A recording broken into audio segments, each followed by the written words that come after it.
আমি সবজি সব কেটে নিয়েছি আর ফড়ংও দিয়ে দিয়েছি। আলু ফ্রাই হচ্ছে, এরপরে আমি বেগুনটাকে অ্যাড করে দেব।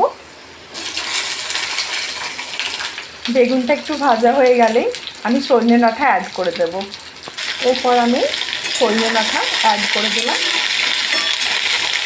আমি কিছু মশলা ওটাতে অ্যাড করব, যেহেতু গোটা মশলা, যেটাকে বেটে নেব।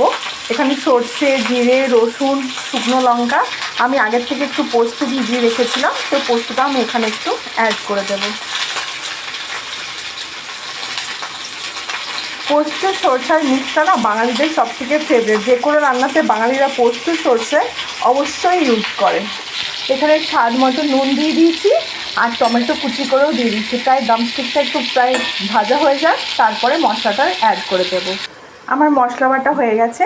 এখানে আমি একটু 1 চামচ হলুদ গুঁড়ো, 1 চামচ জিরে পাউডার, 1 চামচ গরম মশলা অ্যাড করে দিচ্ছি। আমার সবজি ভাজা হয়ে গেছে, এবার সেই মশলাটা আমি অ্যাড করে দেবো। এখানে আমি 1 চামচ মতন কসুরি মেথি দিয়ে দিলাম। এবার খুব ভালো করে কষে নেব। খুব আমার সোয়াটার রান্না রেডি হয়ে গেছে।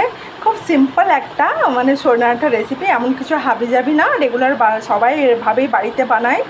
তো আমি ভাবলাম আজকে যেহেতু নর্মাল খাবার বানাচ্ছি, সেই জন্য আমি ভাবলাম আপনাদের সাথে এই রান্নাটা শেয়ার করি।